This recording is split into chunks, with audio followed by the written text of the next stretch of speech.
The first time they saw Earth from orbit they laughed. Not the kind of laugh that comes from amusement but the sharp, mocking kind, dry and hollow. One of them, tall and cloaked in a chitinous exosuit, said something that didn't need translation. Even without understanding the alien words, the message was clear. Pathetic. The fleet had been drifting over our skies for 3 days. Long enough for every nation to panic, to scramble jets that never returned, to fire missiles that fizzled into dust before they ever touched the metal hulls. We watched from rooftops, television screens and bomb shelters, as the sky was swallowed by shadows and silence. They never announced themselves. They didn't have to. We already knew. We weren't just being invaded. We were being judged. At first, people thought they might be peaceful. That maybe all the science fiction had been wrong. But peaceful beings don't jam communications. Peaceful beings don't block the sun over cities. Peaceful beings don't erase entire military installations with beams of quiet white light. And they sure as hell don't hover above hospitals just to watch them burn. I was standing in a grocery store when the power cut out for good. I remember the hum of the fridges stopping, the sudden silence of the fluorescent lights dying, and the distant thrum, deep and unnatural, echoing across the sky. People froze, holding half-filled baskets. A baby started crying somewhere near the bread aisle. Then the doors slammed shut on their own. Steel barriers, ones we didn't even know existed, dropped from the ceilings and sealed the exits with a hiss. Panic started slow, but it spread like fire. People ran, screamed, pounded on the walls. Some clawed at each other just trying to breathe. I remember gripping the shelf in front of me, frozen, as the store manager kept repeating, "This isn't happening. This isn't real." But it was. That was the first wave, containment. They locked down cities, cut off food, water, power. People began vanishing. Not dying. Just gone. No screams. No blood. Just silence. One moment your neighbor's light would be on, the next it wasn't. Some said it was teleportation. Others said they were being disintegrated. All we knew was that those who left never came back. It took them less than a week to crush every government on Earth. We had nothing that could stop them. Not tanks. Not satellites. Not nukes. When someone launched one, just one, they caught it midair, turned it around and dropped it on a city. Not theirs. Ours. After that, the message was clear. No more resistance. But humans are stubborn. And sometimes, really stupid. You see, for all our weapons and bluster, for all our science and history and pride, we were still ants under a boot. And for a while it looked like most people accepted that. They stopped fighting. Gave up hope. After all, what can you do against something you can't even understand? But not everyone quit. Somewhere in the ruins, someone decided being crushed quietly wasn't good enough. That if we were going to die, we might as well scream. That someone was a janitor. Not a soldier. Not a genius. Just a man who used to clean schools. His name doesn't matter. What matters is what he did. He was the first one to kill one of them with his bare hands. At least that's what the rumors said. And that rumor, it spread. It spread through whispers in shelters, through scratches on the walls, through the old radio signals no one was supposed to use. People started passing along instructions. Make this, do that, hide here. Tiny things. Desperate things. We stopped waiting for governments to save us. We started saving each other. The aliens never saw it coming. They thought they'd broken us. But they didn't understand humans. They didn't understand the way we fight when there's nothing left to lose. Or the way grief hardens into rage. They didn't understand the value of one angry person in a room full of despair. Especially when that person knows how to rig a bomb.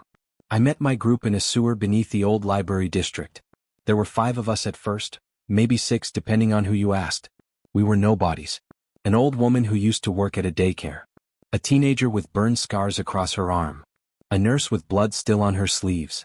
A mechanic who hadn't spoken since his wife vanished. And me. We didn't have weapons. We had kitchen knives, fire axes, broken pipes. And one gun with 2 bullets. But we had something they didn't expect. We had anger. And that turned out to be enough. The first alien we took down didn't die easy. It took 3 of us just to pin it. Another one lost his eye trying to stab the damn thing. But when it finally stopped twitching, when its blood, thick and dark like oil, pooled across the ground, we stared at each other, shaking. We didn't feel brave. We felt terrified. But also, something else. Hope. It was small, fragile. But it was there. The next time we weren't as afraid. And by the third, we weren't hiding anymore. We started finding others. Or they found us. Groups in the dark.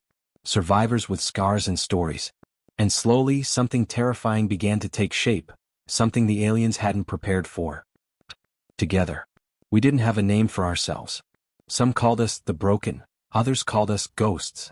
They started painting symbols on walls, chalk marks, handprints, the word stay, etched in soot. It meant safety. It meant someone was alive. It meant there was still a fight left. The aliens responded the only way they knew how. They began the purges. No more disappearing quietly. Now it was fire. Now it was noise. They tore through cities like storms, dragging people into the open and demanding answers. But we didn't give them any. We moved underground through tunnels and ash, using old subway maps and forgotten service lines. We built radios from scraps, booby traps out of batteries and wire. We learned how to bring one of them down in less than 30 seconds. Still, we were losing. For every one we killed, 10 more came. Bigger, faster. Their technology was evolving, adjusting. Some of them didn't even need armor anymore. They'd adapted to Earth's gravity, to our atmosphere. But we hadn't shown them everything yet. Not even close. I remember the night it changed. We were camped out near the edge of what used to be a power plant. The air was thick with smoke and the sky glowed red from distant fires. One of our scouts came crawling back, blood on his hands, breath wheezing. "They're building something," he said. We didn't know what. But it was big. Bigger than any ship we'd seen. Some thought it was a weapon. Others said it was a gate, something to bring more of them through. Whatever it was, we couldn't let it finish. So we planned. Not a real plan. More like a scream turned into strategy. We gathered what little we had, explosives, Molotovs, old gas canisters, and we marched into the dark. We were going to destroy it. Even if it killed us. They were waiting for us, of course. They weren't stupid. But they weren't expecting us to fight like animals. Because that's what we became. Not soldiers. Not rebels. Just humans. Bleeding. Screaming. Laughing as we burned. I can still smell the ozone from the charge packs. Still hear the mechanic shouting as he jammed a pipe into one of their throats. Still feel the ground shake as the nurse triggered the first wave of explosives. They tried to run. They couldn't. We didn't let them. The structure collapsed before dawn. And when the smoke cleared, there were fewer of us. But we were still alive. And something was different. The skies were still full of their ships. But now, they weren't laughing. They were watching. Waiting.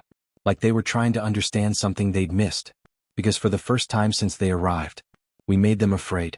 That was the turning point. We weren't just hiding anymore. We were learning. And every time they thought they had us cornered, we found another way out. We used their tech against them, turned their language into traps, started decoding their signals. The things we learned in those months should have taken decades. But desperation does something to the human brain. It makes you faster, sharper, and crueler. We lost people, of course. Good people. But the ones who remained became something else. Not better. Not stronger. Just focused. Hollowed out in a way that made room for something new. Something cold. I saw it in the teenager's eyes after she took down one of their command units by herself. Saw it in the old woman's face when she dragged a wounded fighter through 20 blocks of rubble. There was no glory in it. No joy. Just will. They tried to break us. But instead, they built something worse. They built an enemy. Now they're bringing more. Ships the size of mountains. Engines that scream through the sky. Whole regions are being blacked out. No signals, no survivors. They're not holding back anymore. They know this isn't about conquest now. It's about fear. They want to crush what they helped create. And we'll let them try. Because humans may be the weakest. But we're also the last ones standing. And when the dust settles. When the skies burn and the ground cracks open. Only one truth will remain. We never stopped fighting. And we never will. Not until they run. Not until they beg. Not until they understand what they unleashed when they made the mistake of thinking we were already defeated. Because the weak? They're only weak. Until they fight back. And now it's our turn. The silence was different now. Not the dead, hollow quiet of surrender, but the taut stillness before something snaps. They still couldn't understand why the humans had stopped talking. The council had monitored the early communications. Those desperate, pleading transmissions for help when Earth was first blockaded. It wasn't just noise. It was poetry, sorrow, defiance. Whole families weeping into cameras, soldiers joking as they prepared to die, leaders staring down defeat with trembling chins. But over time the voices had faded. The recordings went from words to silence, from silence to absence. Then nothing at all. For some species that silence was seen as acceptance. For others it was unsettling. For the humans it had become sacred. In the dark corners of the galaxy, Away from the Council's cameras and the trade guild's data markets, there were whispers. Supply convoys to mining outposts had vanished. Stations on the edge of neutral space stopped responding. Some blamed pirates. Some blamed rebels. But the ones who had seen the pattern, they knew better. The silence was moving. Lena remembered the moment everything shifted. It wasn't a grand speech or a final stand. It was quieter than that. She'd been in one of the hidden bunkers buried deep under the crust of Earth's surface. The air had been heavy with fear and the stink of recycled water. She remembered a boy, thin, barefoot, no older than 9, standing in front of a battered screen, watching a council broadcast as the Empire claimed another territory. His face didn't flinch. His small fists clenched. That's when she understood something had changed. They hadn't surrendered. They were waiting. That bunker had long since been emptied. Most of the old shelters had. The few humans left on Earth either kept to the shadows or were never seen again. The rest had found ways off-world, quietly, painfully, and with help from places no one expected. The Council believed it had scattered them, broken them. But the humans weren't broken. They were moving. Tomas had seen it too, in the flicker of stars across dirty ship windows, in the shifting codes used by human traders. There was a pattern to it, a rhythm. The same way old soldiers tapped their boots before battle. They were aligning, gathering. But not in fleets or fortresses like others would. No, humans moved differently. They wove themselves into the cracks of galactic society. Mechanics, smugglers, translators, janitors. Always watching. Always remembering. And then there were the ships. Nobody knew where they came from. They weren't council class. Too quiet, too fast. No registration. No distress beacons. Just shadows between the stars, flickering in and out like ghosts. The first report had come from a cargo freighter near the Orcs belt. A hull breach, internal sabotage, missing crew. The ship was found drifting, untouched except for a single word scratched into the captain's chair. Remember. The council dismissed it. Just pirates. A rogue faction. Nothing worth the effort. But then it happened again. And again. Until silence became fear. They started calling them the Lost. Council officials whispered it with contempt. Traders spat it with unease. But the name stuck. The Lost. Humans who had vanished, only to return with something deeper burning in their eyes. They had nothing left to protect. That made them dangerous. But what no one could figure out was how they were surviving. The human colonies had been wiped out or left crippled. Earth was under lockdown. Their allies had been silenced or absorbed. So how were these survivors not just alive but organized? No one had the answer. At least, no one who lived long enough to share it. There were signs if you looked closely. In the way council patrols diverted around certain asteroid fields. In the unspoken dread on comm channels when a freighter missed its check-in. In the growing list of ships that never reached their destination. But there were stories too. A mining crew on Kirill, 5 claimed a human appeared in the middle of the night, half-starved, bleeding, with a data core buried in his chest. He gave no name, only coordinates. Then he died with a smile on his face. A merchant vessel in the Vega corridor swore they were followed by a silent ship for 2 days. No lights, no signal, just presence. When the council asked for evidence, the crew refused to speak. One diplomat on a council world, known for his harsh stance against human refugees, vanished from his estate. Not a drop of blood. Not a sign of struggle. Just a missing man and a single human coin left on his pillow. They were surgical. Intentional. Angry but not reckless. That's what scared them most. The humans were no longer screaming into the void. They were speaking through action. And that voice was getting louder. In the heart of it, Lena and Tomas followed the trail. Both had seen too much. Lena had lost her mother during the first sweeps, her father during the last siege. Tomas had buried more names than he could count. Neither knew what they were hoping to find, only that something was calling them forward. Their ship wasn't fast, but it was quiet. An old freighter model stripped of everything that could track it. No transponder. No AI core. Just 2 people, 2 beds, and a cockpit that rattled during every jump. They moved between wreckage and rumor, following patterns others ignored. Some signals were too weak to be accidental. Some data bursts carried old Earth codes. Fragments of languages long scrubbed from council archives. Others were just strange. Like the signal they picked up near the edge of the Eridan Veil. It was buried deep in the static, pulsing every 6 minutes. No words. Just a tone. Faint. Set. Lena sat listening to it for hours, fingers wrapped around a mug of stale water, eyes fixed on the screen. What if it's just a beacon? Tomas had asked. "It's not," she said quietly. "It's a heartbeat." They followed it and found the station. It wasn't on any charts. No known owner. No traffic logs. Just a hollow shell orbiting a dead moon, barely held together by ancient plating and rusted seams. But it was alive. Power readings low but steady. Internal systems dormant yet untouched. Something had brought it back online. They approached carefully, shields raised, engines whispering. The outer hull was scarred, but not from battle. Time had worn it, not weapons. It looked forgotten. As they docked, the silence pressed against them again, thicker this time. More personal. Inside, the station smelled like dust and metal and memory. The corridors were dim, lit by the flicker of emergency lights. Every step echoed, every breath felt too loud. They found the control room 3 levels in. That's where the message waited.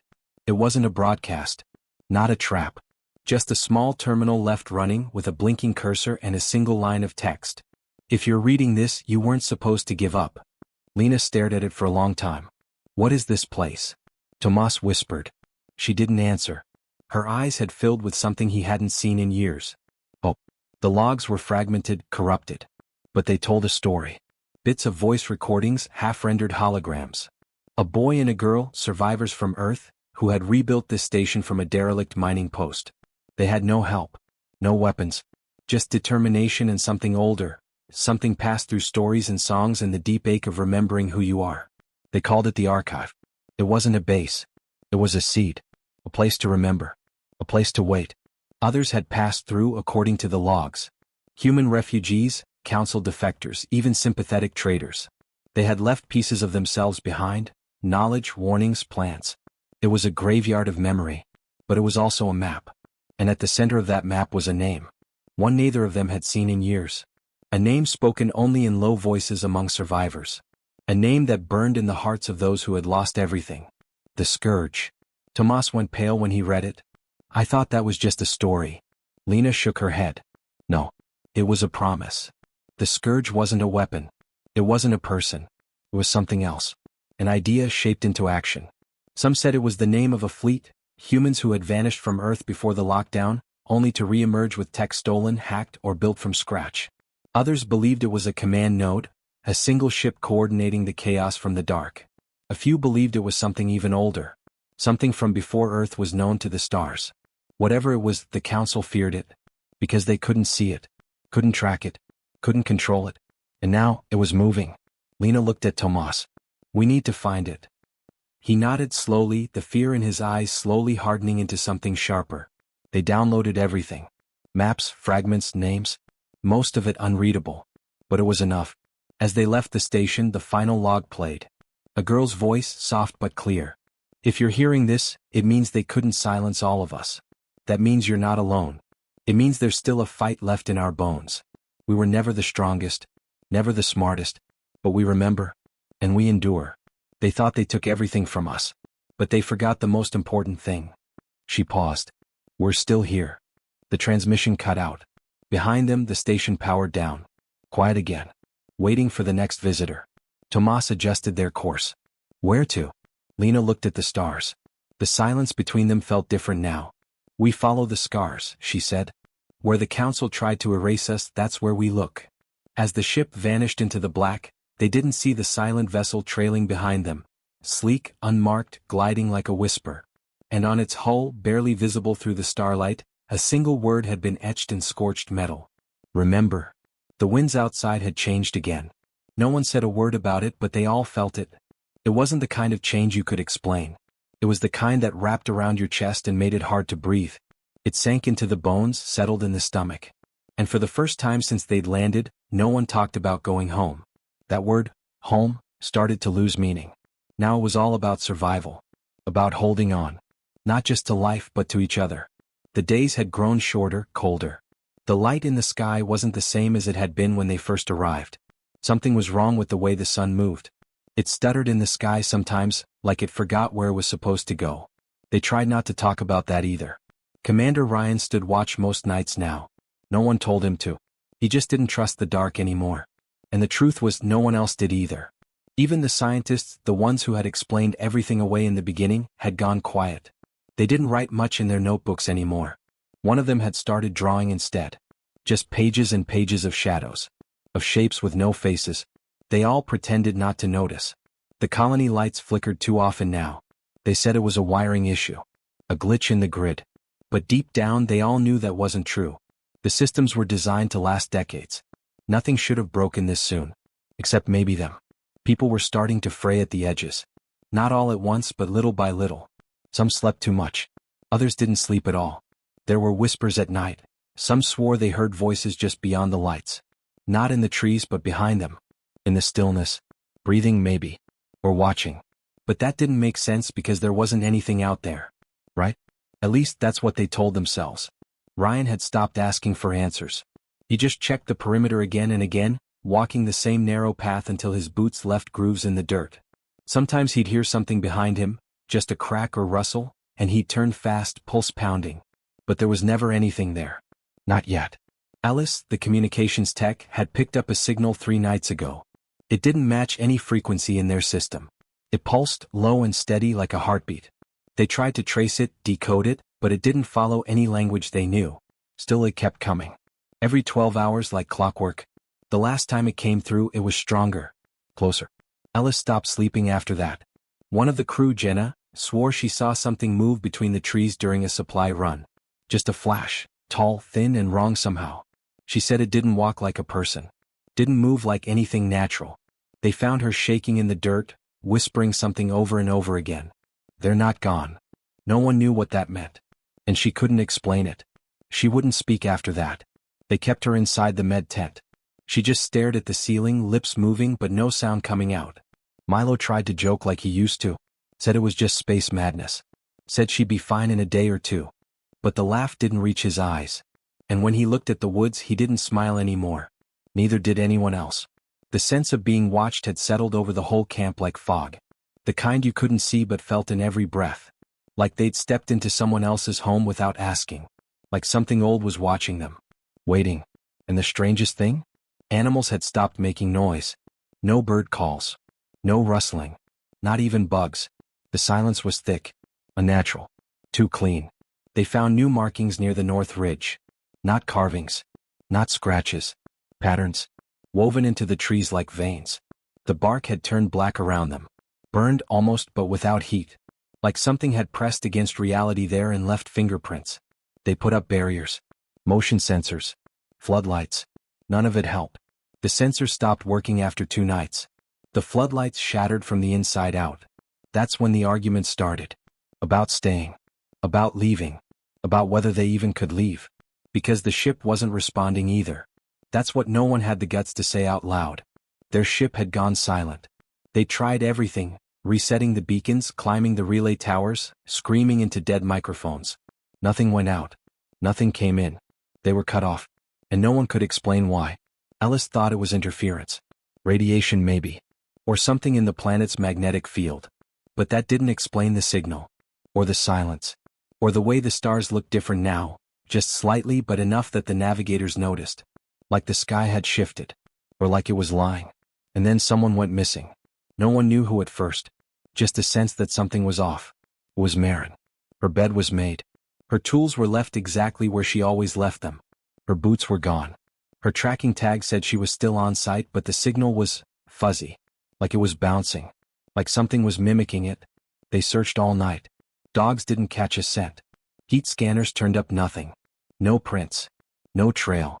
It was like she'd stepped off the edge of the world. The fear hit hard after that. People stopped sleeping in their own tents. They huddled together in the main pod. Didn't matter if they were scientists or engineers or guards. They just wanted to be near someone. Anyone. Ryan doubled the watches. Tripled them even. Didn't matter. The next night another went missing. No sound. No struggle. Just gone. By the time the 4th disappeared, no one pretended this was natural. And no one dared go near the woods. Ryan started prepping an escape plan. He didn't say that out loud but everyone saw it in his eyes. He walked like someone carrying too much weight and his hands never stopped shaking. He kept the emergency lights on even during the day now. They all did. But it didn't help. Because something was still coming closer. The signal they'd picked up? It changed. It wasn't a pulse anymore. It was a voice.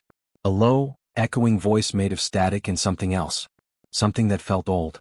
Not old like time, but old like it had been forgotten and didn't like being remembered. They played it through the speakers once. Only once. Half the room dropped to their knees. A few started crying. The rest couldn't explain why it made them feel like they were drowning. Like something had reached through the speakers and pressed against their skulls. No one played it again. But it kept broadcasting. Over and over. Stronger every time. And behind it, beneath it, they heard something else. Not words. Not really. But meaning. And what it meant was this. You're not alone. You were never alone. Then came the lights in the trees. Small at first. Like fireflies. But colder. White, blue, and wrong somehow. They didn't blink. Didn't move with the wind. They just floated there. Watching. And sometimes, they moved. Straight through solid objects. Like the trees weren't there. Like reality wasn't holding them the way it should. Ellis tried to approach one. He didn't come back. They found his radio hours later, still warm. And his voice on the recording? It wasn't his voice anymore. That was the breaking point. Half the team wanted to run. To build a beacon and call for help, even if it meant lighting up the whole forest. The other half wanted to dig in. Defend what they had. Hope it passed. But Ryan knew better. Hope was a luxury they didn't have anymore. And time? Time had started slipping. The clocks didn't match. The sun rose twice in the same day. Or maybe it never set. No one knew what was real anymore. And still the lights grew closer. Still the signal got stronger. Still the forest crept in. And somewhere just beyond the line of sight, something was waiting. Watching. Breathing. The lights stopped moving. Not because they were gone, but because they no longer needed to. They hovered, steady now, surrounding the camp like a noose drawn tight. One blink and you might think they were just reflections, tricks of light on fog. But everyone knew better. No one said it, but they all felt the same thing. The waiting was over. Whatever was out there wasn't testing them anymore. It had seen enough. Ryan stood by the edge of the clearing just past the floodlights. His jaw was clenched. He hadn't spoken much since Ellis vanished, but his silence carried more weight than any orders. When he finally turned to the others, his voice was raw. It's not just watching anymore. It's learning. That word, learning, hit harder than anyone expected. Because deep down they all knew it was true. The signal, the lights, the disappearances, none of it was random. There was a pattern. A design. Something out there wasn't just observing. It was understanding them. Their movements, their routines, their fears. And adapting. They started to notice changes inside the camp itself. Equipment they hadn't touched moved slightly. Tools disappeared, only to be found placed carefully at strange angles or half buried in the ground. Someone swore they saw their own reflection in the mirror, blinked, and it had blinked half a second late. Ryan ordered the mirrors covered after that. The worst part was the silence. Even the whispers had stopped. Jenna, who hadn't spoken since the trees, suddenly stood in the middle of the common room one night, eyes wide and unblinking. "They know what we are," she said. "And they don't understand why we fight." No one asked what she meant. She collapsed seconds later, unconscious, and hadn't woken up since. While everyone scrambled to care for her, Milo reviewed the security footage from the last 48 hours, trying to find something, anything, that might explain the accelerating madness. He found something. Not in the forest but in the camp. At 3:17 one of the storage pods opened. Not wide, just enough for a shadow to pass through. No alarms. No sensor triggered. But the door moved on its own. And a shape stepped inside. But here's what made Milo drop the tablet. It was wearing one of their suits. Not like someone stole it. No, it fit too well. Moved too naturally. But when he slowed the footage frame by frame, the helmet face was wrong. Too long. The eyes too black. Too still. It was like something had crawled into a skin it didn't belong in. And it was learning to wear it. He showed Ryan. They didn't speak. They didn't need to. Because if the forest had come to them and if whatever was out there was now inside the perimeter, then time was up. That night the second twist came, and it came hard. One of the science teams, desperate for answers, had been working on decoding the signal, feeding it through different systems, running pattern tests, cross-referencing with old Earth languages, even animal communication models. Nothing made sense. Until it did. It wasn't a message. It was a map. Ryan stared at the display, his knuckles white. The signal, broadcast like a heartbeat for days, was drawing something. The shape. The sprawl. Almost like veins through space. But it wasn't mapping the forest. It wasn't showing the planet. It was showing them. Every human heartbeat, every movement, every moment of fear. It had logged it all. Layered it together. Every pattern of panic, Every retreat, every silence, every scream. They hadn't been hiding from it. They'd been feeding it. The signal was them. A reflection. A study. And now it had enough data. That realization hit harder than anything before. What they thought was static. It was their voices twisted and looped. What they thought were pulses. Their heartbeats echoed back. Whatever was out there wasn't just adapting. It was evolving by becoming more like them. And now the last line had been crossed. The sky changed again. This time it wasn't a glitch or misreading. The stars had shifted. An entire constellation bent into a new shape, unnatural and deliberate. And in the center of that new sky, a single red light appeared. Not a planet. Not a sun. A signal source. One that hadn't been there before. The computer tried to process it. Failed. Power surged through the base. Lights blew out. Smoke curled from the consoles. Then, for the first time since landing, the comm system came to life. But not with static. With a voice. Oh, come. Terribly human. You are not the first. You will not be the last. Then silence. Followed by something worse. Their own voices. The crew. All of them. Talking. Laughing. Crying. Clips from weeks ago. From moments they'd forgotten. Played back through the speakers. Layered on top of each other, overlapping like a choir of ghosts. And underneath it all, breathing. That was when Ryan made the call. No more waiting. No more hiding. They were going to the ridge. To the source of the signal. To whatever had been watching, mimicking, wearing their faces like costumes. If they were going to die, they'd do it on their terms. Together. They packed what they could. Rifles. Scanners. Portable power. Jenna was strapped to a stretcher. Milo carried the drive with the map. No one said goodbye. There was no one left to say it to. As they approached the ridge, the forest changed. The trees bent subtly inward. The ground grew smoother. Softer. Like something was preparing the path for them. Waiting for them to arrive. They didn't speak. They didn't need to. They all felt it now, beneath their feet, in their lungs, at the edge of their minds. A presence. And not just alien. But ancient. Wrong. And so very curious. They reached the ridge just before dusk. The sky pulsed above them. The red light in the sky had grown. And the forest behind them was gone. Not just quiet, gone.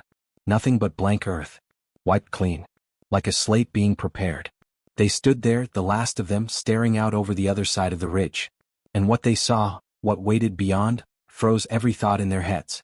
Not ships. Not creatures. Not weapons. But mirrors. Dozens of them. Tall. Thin.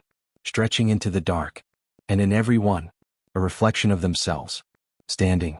Waiting. But each one just a little off. Too tall. Too still. Faces that didn't blink. Eyes that were too black. Milo stepped forward, shaking. One of the mirrors blinked. But not in sync. And slowly, horribly, the others did too. Not copying anymore. Not mimicking. They were watching now. Waiting. And in the sky above, the red light pulsed once. And they knew. Whatever had been studying them wasn't done yet. It was only just beginning. Ryan didn't wait.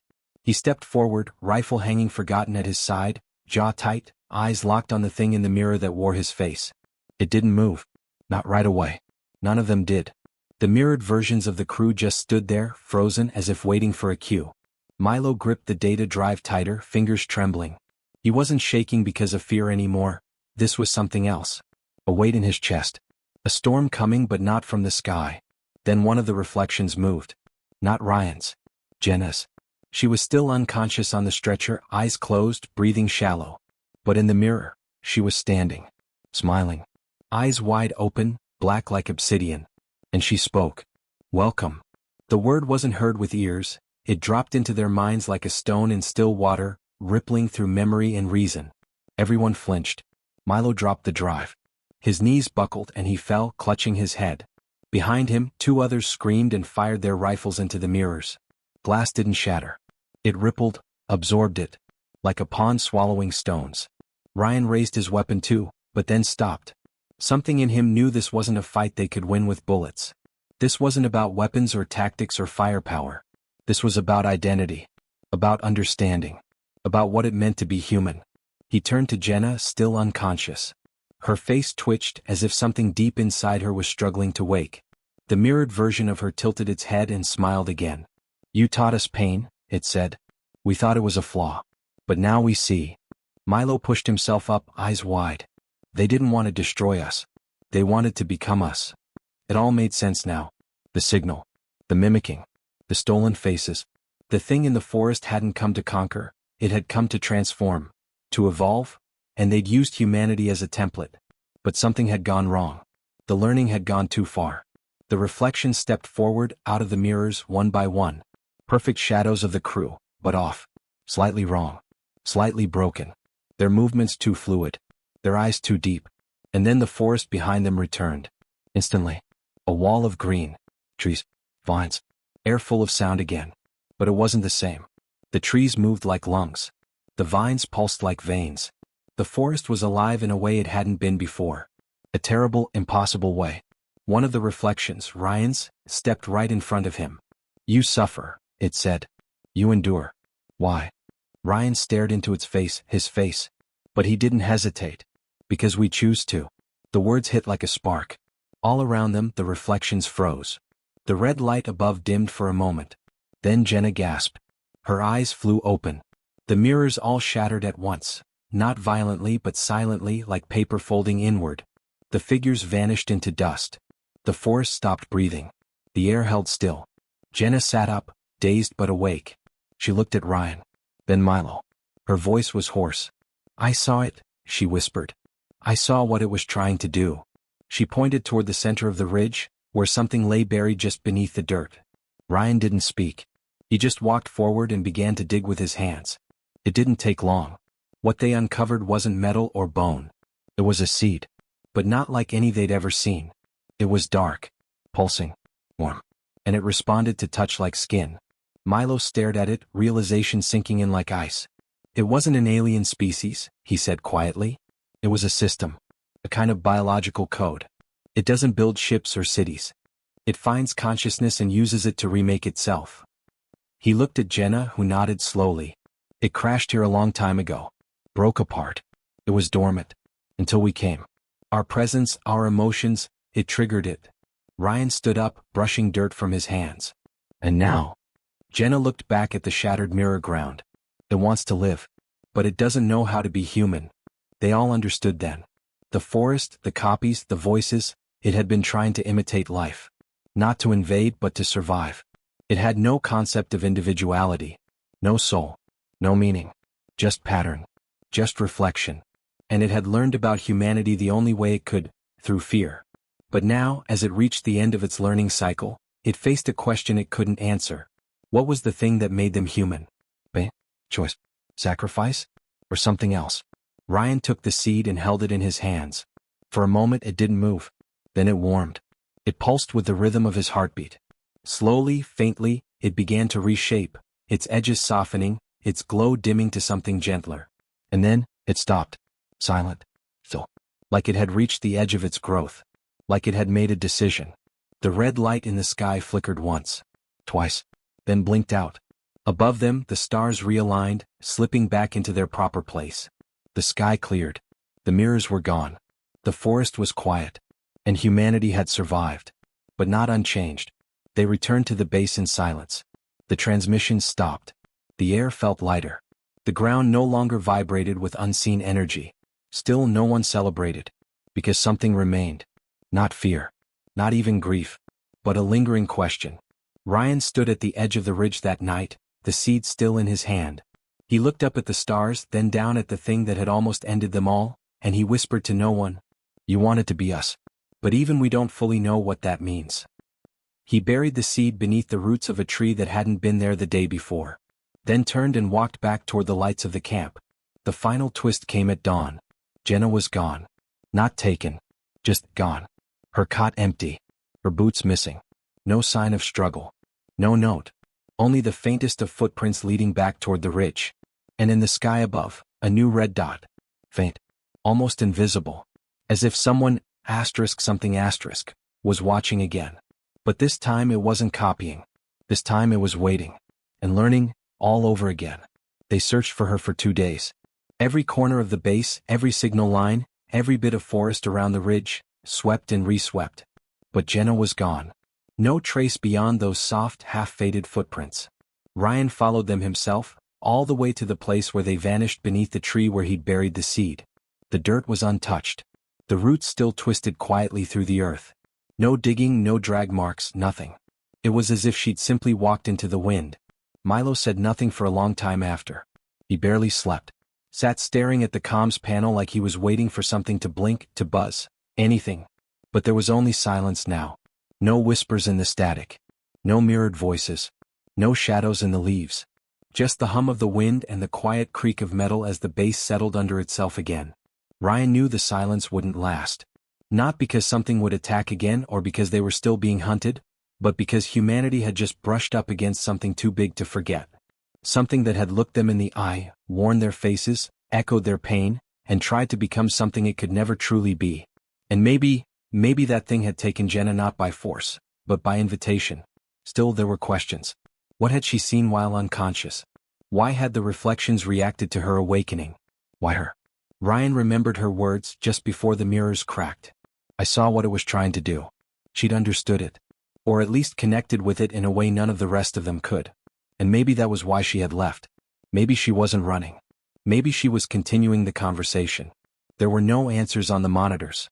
The data drives were full of recordings, footage of the anomalies, voice patterns, even the moment the reflections emerged, but no code, no messages.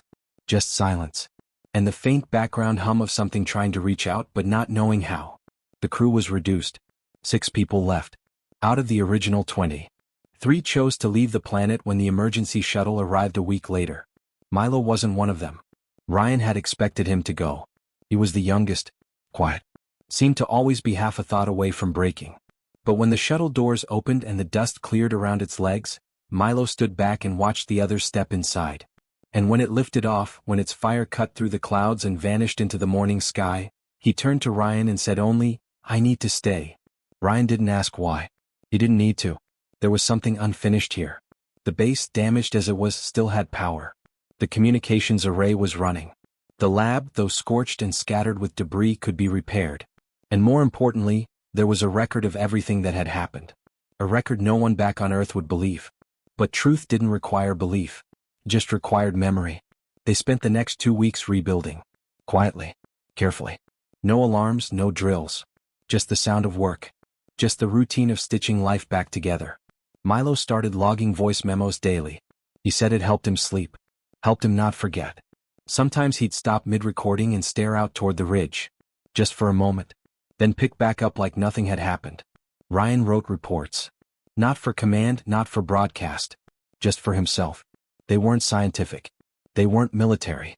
They read more like journal entries, full of frustration and doubt and the slow, growing sense that humanity had stepped into something ancient and unfinished, and left fingerprints.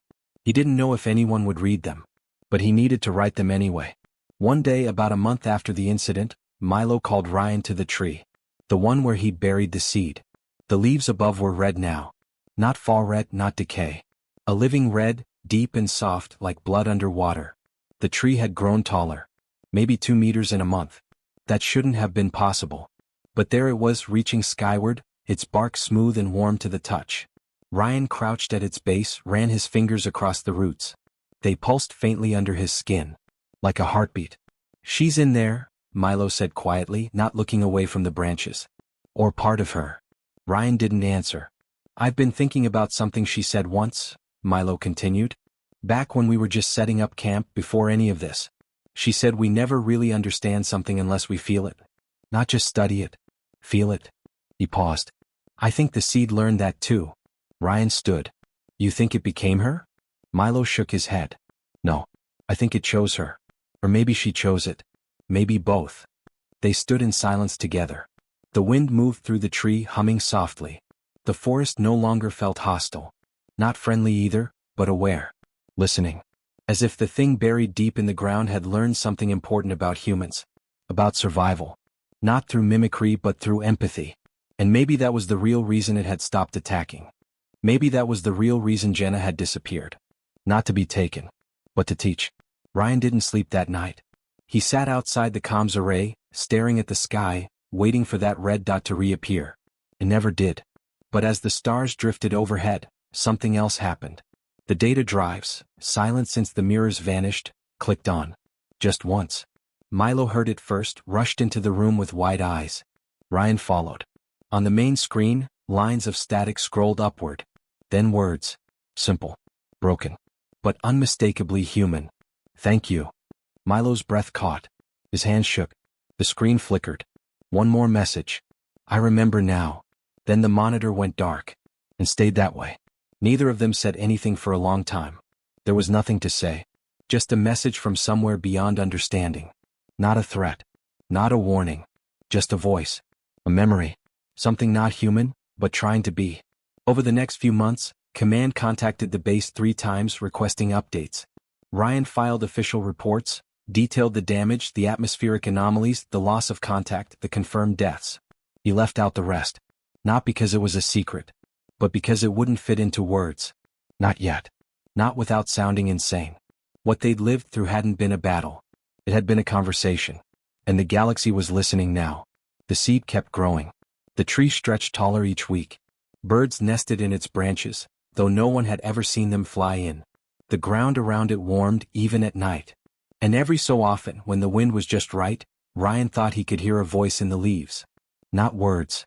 Just a feeling. A kind of presence. He didn't tell the others. Some things you just kept for yourself. By the 6th month, Earth had approved another exploratory team.